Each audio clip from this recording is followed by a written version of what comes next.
Hello दोस्तों। मुझे उम्मीद है कि आप सभी अच्छे होंगे। दोस्तों, आज भी आपने देखा मार्केट में एक डाउनफॉल देखने को मिला। जो ये सुनामी चल रही है गिरावट की, ये अभी भी कंटिन्यू है। और आज भी आपको गैप डाउन ओपनिंग देखने को मिली। चाहे हम निफ्टी 50 की बात करें, चाहे हम निफ्टी फाइनेंशियल सर्विसेज की बात करें, यहाँ पे भी बड़ी गैप डाउन ओपनिंग देखने को मिली। बैंक निफ्टी की भी बात करेंगे तो यहाँ पे भी आपको बड़ी गैप डाउन ओपनिंग देखने को मिल रही है। और मैंने आपको हमेशा कहा है कि बड़ी रेड कैंडल, बड़ी ग्रीन कैंडल, बड़ी गैप अप ओपनिंग, बड़ी गैप डाउन ओपनिंग, इन चारों चीज़ों से हमें दूर रहना है जब तक कि ये प्लेटफॉर्म क्रिएट नहीं करती। प्लेटफॉर्म किस लिए क्रिएट नहीं करती? क्योंकि एक ये तरह की चलती ट्रेन होती है। और जब भी हम चलती ट्रेन में घुसने की कोशिश करते हैं तो ज़्यादातर हमें दुर्घटना का सामना करना पड़ता है या रिस्क बहुत ज़्यादा रहता है। तो बेहतर क्या है, एक प्लेटफॉर्म बनाने दो। साथ के साथ साइडवेज मार्केट से भी हमें दूर रहना चाहिए। अब यहाँ पे आप देखेंगे कहीं ना कहीं हमें निफ्टी फाइनेंशियल सर्विसेज में काफ़ी ज़्यादा साइडवेज मार्केट देखने को मिला है एक टाइम के बाद।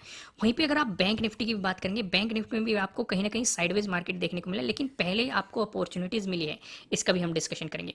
दूसरी चीज़, आपको निफ्टी 50 में दोनों तरफ मोमेंटम देखने को मिला है। पहले मार्केट ने डाउन साइड मोमेंटम दिखाया, फिर साइडवेज मोमेंटम दिखा के इसका ब्रेकआउट दिया, यहाँ पे एक पैटर्न बनाया और फिर आपको ऊपर की तरफ भी अप्रोच करने के लिए एक बेहतरीन सा मोमेंटम मार्केट में, एक रिकवरी मार्केट में आपको देखने को मिली। निफ्टी 50 का डिस्कशन हम निफ्टी 50 वाली वीडियो में करेंगे। यहाँ पे फोकस करते हैं बैंक निफ्टी में।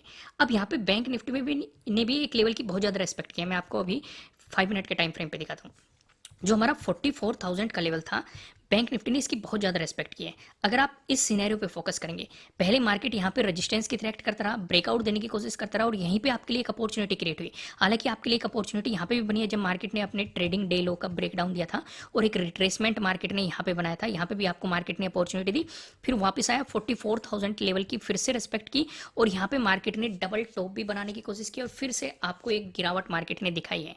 और फिर से जाके मार्केट ने अभी भी लास्ट टाइम में इसी लेवल की रेस्पेक्ट कर रहा है। अब इस लेवल पे मैं इतना ज़्यादा फोकस क्यों कर रहा हूँ, वो आपको अभी आइडिया लग जाएगा। मैं आपको वनडे के टाइम फ्रेम पे लेके चलता हूँ। दरअसल मैं आपको काफ़ी दिनों से एक चीज़ समझा रहा था कि मार्केट में गिरावट आई और फिर मार्केट एक रेंज में चला गया। ये डिस्कशन हम कर रहे थे। उसके बाद हम डिस्कशन ये कर रहे थे कि या तो मार्केट ब्रेकआउट दे दे या फिर ब्रेकडाउन दे दे। भाई जिस भी तरफ मार्केट अगर ब्रेकआउट देगा तो ऊपर की तरफ यानी कि पॉजिटिव साइड हम एग्रेसिव बाइंग के बारे में सोच सकते हैं, या अगर मार्केट ने ब्रेकडाउन दे दिया तो हम नेगेटिव साइड पोजीशंस के बारे में सोच सकते हैं। लेकिन नेगेटिव साइड एक प्रॉब्लम आ चुकी है। अगर आप यहाँ पे देखेंगे हमें सपोर्ट काफ़ी नज़दीक नजर आ रहे हैं। एक तो इंपॉर्टेंट सपोर्ट मार्केट के लिए ये है जो मार्केट को रोक सकता है, यानी कि 43,600 के अराउंड ये एक इंपॉर्टेंट सपोर्ट हमें दिखाई दे रहा है।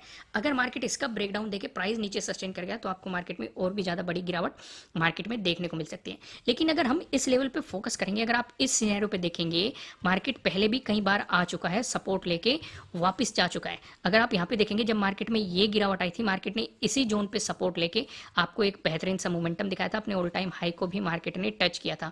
अगर आप यहाँ पे देखेंगे और फिर से मार्केट इसी लेवल के आसपास आपको आता हुआ दिखाई दे रहा है। तो अब देखना यह है कि इस लेवल की रेस्पेक्ट करके मार्केट फिर से आपको बाउंस दिखाता है या फिर इसका ब्रेकडाउन देके मार्केट नीचे की तरफ चलता है।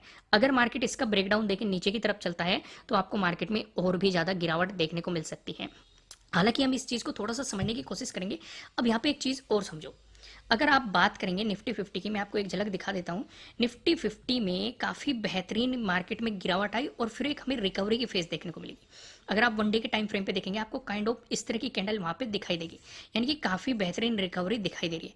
अब इसका मतलब ये नहीं होता कि आप बाइंग साइड कैरी फॉरवर्ड करने लग जाओ। वहीं पे अगर आप बैंक निफ्टी का चार्ट देखेंगे, इसमें भी आपको बायर्स एक्टिव होते हुए दिखाई दे रहे हैं। नीचे की तरफ आप देखेंगे, नीचे की तरफ से आपको एक काफ़ी बेहतरीन मोमेंटम दिखाई दे रहा है। लेकिन फिर भी यहाँ पे आपको ये सोच के नहीं चलना है कि यहाँ से एक पॉजिटिव मोमेंटम मार्केट में आ जाएगा या पॉजिटिव मोमेंटम की शुरुआत हो चुकी है। क्योंकि जो पहले आपके लिए इंपॉर्टेंट सपोर्ट बने हुए थे, अब वो आपके लिए रजिस्टेंस की तरह एक्ट करेंगे। जितने मजबूत ये सपोर्ट थे उतनी मजबूत ये रजिस्टेंस की तरह एक्ट करने की इनकी पॉसिबिलिटीज़ बढ़ जाएगी। क्योंकि मैंने आपको पहले ही बताया हुआ है, अगर कोई इंपॉर्टेंट सपोर्ट है उसका ब्रेकडाउन मिलता है तो वो एक इंपॉर्टेंट रजिस्टेंस के रूप में एक्ट कर सकता है। तो इस चीज़ को आपको थोड़ा सा समझ के चलना पड़ेगा। यानी कि जो आज का हमारा डे हाई रहेगा ये हमारे लिए काफ़ी इंपॉर्टेंट एक रेजिस्टेंस की तरह एक्ट करेगा। अगर मार्केट इसका ब्रेकआउट दे देता है तो मार्केट फिर से इसी फेज में एंटर हो जाएगा जहां पे मार्केट हमें साइडवेज मोमेंटम दे रहा था। इस चीज़ को आपको थोड़ा सा समझना पड़ेगा। यानी कि अब पूरा खेल 44,000 के लेवल के ऊपर होने वाला है कि इससे ऊपर प्राइस सस्टेन करेगा या फिर इससे नीचे प्राइस सस्टेन करेगा। अगर नीचे प्राइस सस्टेन करता है और आज के डे लो का ब्रेकडाउन देता है तो फिर आपको मार्केट इस सपोर्ट जोन में आता हुआ दिखाई दे सकता है, पॉसिबिलिटीज बढ़ जाएगी। लेकिन 44,000 के ऊपर अगर प्राइस सस्टेन कर गया और इसके जो आज का डे है इसका ब्रेकआउट कर गया तो मार्केट फिर से, जैसे कि मैंने आपको बताया कि यहाँ पे आपको एक बेहतरीन सी गैप डाउन ओपनिंग देखने को मिली। अब काफ़ी लोग गलती क्या करते हैं, उस चीज़ को समझ लो। भाई बड़ी गैप डाउन ओपनिंग को एक ट्रेन को रुकने दो। रुकेगी किस तरीके से वो? मैंने आपको 2 तरीके बताए हुए हैं। या तो वो क्या करेगी, अगर ट्रेन चल रही है वो कुछ रिट्रेसमेंट लेगी और फिर चलेगी। आपको बेहतरीन सा प्राइस एक्शन बना के देगी, पहला तरीका। दूसरा, अगर ट्रेन चल रही है तो वहीं पे रुक जाएगी, आपको एक साइडवेज मोमेंटम देगी। समझ में आई? दूसरी, आपके वे भी डाउट क्लियर हो गए होंगे। मैंने वन डे के टाइम फ्रेम पे आपको दिखाया कि क्या गिरावट कंटिन्यू रहेगी, क्या रिकवरी आएगी, क्या बायर्स एक्टिव हो गए हैं, क्या और भी ज़्यादा गिरावट आएगी। ये सारे डाउट मैंने आपको वन डे के टाइम फ्रेम पे क्लियर कर दिए। हल्का सा मैं आपको फिर से आइडिया दे देता हूँ। इंपॉर्टेंट सपोर्ट ये बनेगा, अगर इसके नीचे मार्केट ने ब्रेकडाउन देके प्राइस नीचे सस्टेन कर गया तो और भी ज़्यादा गिरावट देखने को मिलेगी। अगर मार्केट अपने आज के यानी कि जो कि हमारे कल के लिए क्या बन जाएगा, प्रीवियस डे हाई, इसका ब्रेकआउट देता है तो मार्केट फिर से उसे साइडवेज फेज में एंटर हो जाएगा। दूसरी चीज़, यहीं पे भी मार्केट साइडवेज मोमेंटम दिखा सकता है। क्यों दिखा सकता है वो चीज़ मैंने आपको समझा दी, क्योंकि जो इंपॉर्टेंट सपोर्ट था ब्रेकडाउन मिलता है तो वो एक रजिस्टेंस की तरह एक्ट कर सकता है। तो इस चीज़ को आपको समझना पड़ेगा। अगर वॉल्यूम कम आया तो मार्केट आपको यहीं पे ही रजिस्टेंस की तरह एक्ट करता हुआ दिखाई देगा, लेकिन अगर ज़्यादा अच्छा खासा वॉल्यूम आ गया तो ब्रेकआउट करके मार्केट फिर से इस फेज में एंटर हो जाएगा। तो जब तक मार्केट ऊपर नहीं निकलता है 45,000 के प्राइस ऊपर सस्टेन नहीं करता है, तब तक आपको एग्रेसिव बाइंग बिल्कुल भी नहीं करनी चाहिए। इस चीज़ को आपको थोड़ा सा समझना पड़ेगा। आइए वापस वहीं पे चलते हैं, फिर से 15 मिनट के टाइम फ्रेम पे। दरअसल यहाँ पे चीज़ों को समझ लेते हैं, पहले चीज़ें मार्क कर लेते हैं। ये क्या होगा हमारा प्रीवियस डे हाई, ये क्या हो गया हमारा प्रीवियस डे लो, ये क्या हो गया हमारा प्रीवियस डे क्लोजिंग।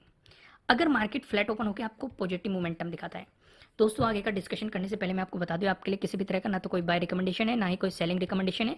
ये जस्ट एजुकेशनल पर्पज से बनाई गई एनालिसिस वीडियो है। इन्वेस्ट करने से पहले आपको अपनी रिसर्च करनी है, अपने इन्वेस्टर की सलाह लेनी है, क्योंकि प्रॉफिट भी आपका होने वाला है, लॉस की जिम्मेदारी भी आपको अपने आप लेनी है। अगर मार्केट फ्लैट ओपन होकर आपको पॉजिटिव मोमेंटम दिखाता है तो आपको ये समझना पड़ेगा, पहली कंडीशन की आपको 44,000 का ब्रेकआउट मिल रहा है, उससे ऊपर प्राइस सस्टेन कर रहा है। दरअसल ये चीज़ मैं आपको क्यों समझा रहा हूँ, क्योंकि आपको वीडियो की शुरुआत में ही समझाई गई थी, मार्केट ने यहाँ पे उसकी बहुत ज़्यादा रेस्पेक्ट की थी। तो आपको ध्यान ये रखना है, अगर मार्केट उससे पहले ही टाइम स्पेंड करके ब्रेकआउट दे रहा है तो बहुत अच्छी बात है।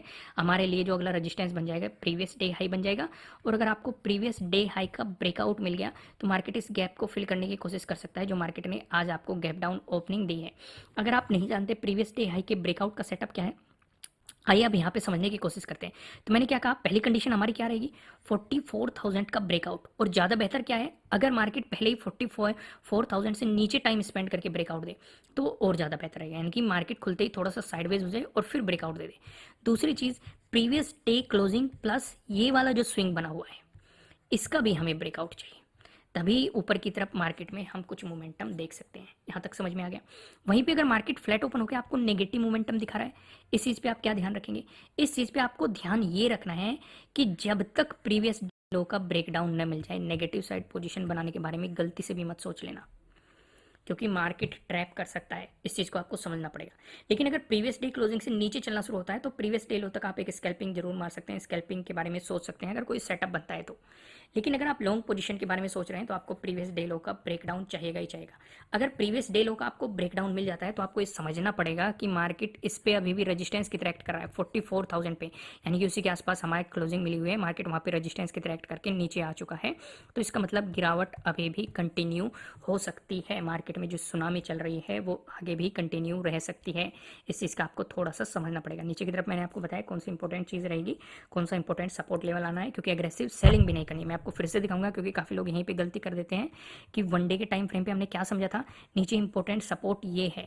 अगर मार्केट आज का यानी कि प्रीवियस डे लो का ब्रेकडाउन देता है तो हमारे लिए ये वाला जोन इंपॉर्टेंट सपोर्ट के रूप में रहने वाला है। तो इसका मतलब एग्रेसिव सेलिंग करके भी नहीं बैठना है, क्योंकि पहले भी मार्केट यहाँ पे सपोर्ट लेके बाउंस कर चुका है, मार्केट के लिए कोई नई चीज़ नहीं है। तो फिर से आपको यहाँ पे सपोर्ट देखने को मिल सकता है। चीज़ें समझ में आई जो मैं समझाने की कोशिश कर रहा हूँ, वापस वहीं पे आते हैं।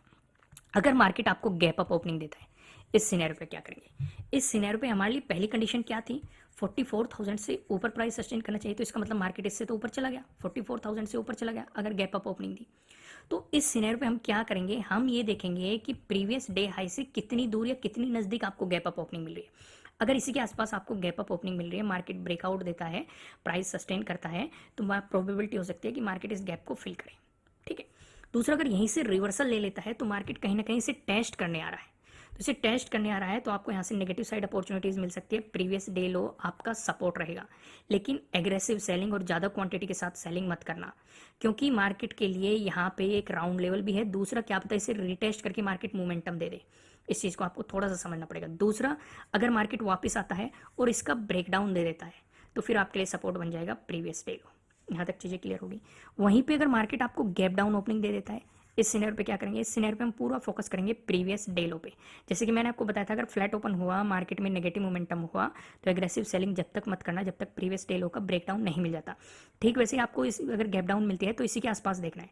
अगर मार्केट गैप डाउन ओपन होकर प्रीवियस डे लो का ब्रेकडाउन दे देता है तो आपके लिए सपोर्ट बनेगा यहाँ पे, इस पॉइंट के आसपास आपके सपोर्ट की पॉसिबिलिटीज़ है। लेकिन अगर मार्केट यहाँ पे टाइम स्पेंड करके ऊपर की तरफ मोमेंटम दिखाता है तो पॉजिटिव साइड पोजीशन मत बना लेना। क्यों मत बनाना, क्योंकि मार्केट पहले भी इस जोन में साइडवेज मोमेंटम दे चुका है। ऊपर की तरफ आपके दो दो रेजिस्टेंस बैठे हुए, पहला तो हो गया 44,000 का, दूसरा क्या हो गया प्रीवियस डे क्लोजिंग का। तो मार्केट साइडवेज अगर हो गया तो शांति से बैठे रहना, या तो इन दोनों का आपको ब्रेकआउट मिले, प्राइस ऊपर सस्टेन करे, तब आप प्रीवियस डे हाई तक के मोमेंटम को अप्रोच कर सकते हैं। अगला रेजिस्टेंस ये बनेगा, इस बीच कोई भी पोजीशन मत बना लेना। यहाँ तक चीज़ें क्लियर हो गई।